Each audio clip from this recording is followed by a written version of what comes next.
ജനനായകൻ എന്ന് പറയുന്ന പടത്തെ പറ്റിയിട്ട് കുറേ പേർക്ക് ഡിഫറൻസ് ഒപ്പീനിയൻസ് ആയിരിക്കും. For my experience it's not everyone's cup of tea.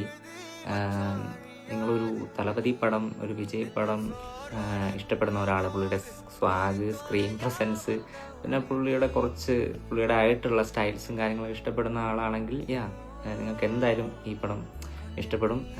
Otherwise നിങ്ങളൊരു പുള്ളിയുടെ വൺ ലാസ്റ്റ് ഡാൻസ്, പുള്ളിയുടെ അവസാന പടം എന്നുള്ള രീതിക്ക് ഈ പടത്തെ സമീപിക്കുകയാണെങ്കിൽ നിങ്ങൾക്ക് സാറ്റിസ്ഫൈ ചെയ്യിക്കാനുള്ള സാധനങ്ങളൊക്കെ ഇതിനകത്തുണ്ട്. പിന്നെ എടുത്തു പറയുന്നത് ഇതൊരു ഭഗവത് കേസരി, ഇതൊരു റീമേക്ക് പടമാണ്. ഭഗവത് കേസരി പറയുന്ന പടത്തിൻ്റെ റീമേക്കാണ്. അതിൻ്റെ കൂടെ കുറച്ച് പൊളിറ്റിക്കൽ കാര്യങ്ങൾ ഇൻജക്റ്റ് ചെയ്തിട്ടുള്ള ഒരു പടം.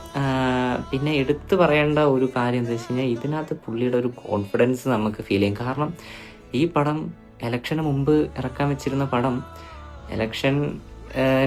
ഈ പടം കാണുമ്പോൾ മനസ്സിലാവും എന്തുകൊണ്ടാണ് ഇലക്ഷന് മുമ്പ് ഇറക്കാത്തത്, നമുക്ക് കാണുമ്പോൾ മനസ്സിലാവും.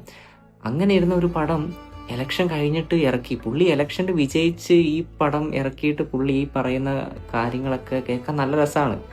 അത് ഒരു എന്താ പറയുക, ഒരു തളപതി ഫാൻ എന്നുള്ള നിലയ്ക്ക് കുറേ കാര്യങ്ങൾ അതിനകത്ത് നമുക്ക് എൻജോയ് ചെയ്യാൻ പറ്റും. നമ്മൾ ഈ പടം ഇലക്ഷൻ കഴിഞ്ഞിട്ട് പുള്ളി ഇതിനകത്ത് ജയിച്ച് വന്നിട്ട് പുള്ളിയുടെ ടൈറ്റിൽ കാർഡ് കാര്യങ്ങൾ കാണുമ്പോൾ തന്നെ ഇറ്റ്സ് പീക്ക് എന്ന് തന്നെ പറയാം. പിന്നെ പുള്ളി ആ ഇലക്ഷൻ കഴിഞ്ഞിട്ട് ഈ പടത്തിനകത്ത് വന്നിട്ട് പറയുന്ന ഡയലോഗ്സ് എല്ലാം കേൾക്കുമ്പോൾ അത് ഒരു as a Thalapathy fan it's a different feel.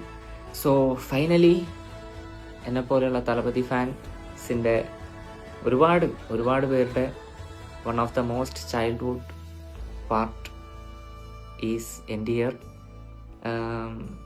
I am gonna miss you lot. Cinema will miss you lot. എന്നിരുന്നാലും പുള്ളി തമിഴ്നാട്ടിൽ പോയി ഭരണം അടിപൊളിയാക്കുന്നുണ്ട്, ഇനിയും അടിപൊളിയാക്കട്ടെ. So thank you for making my childhood lot of happiness and everything.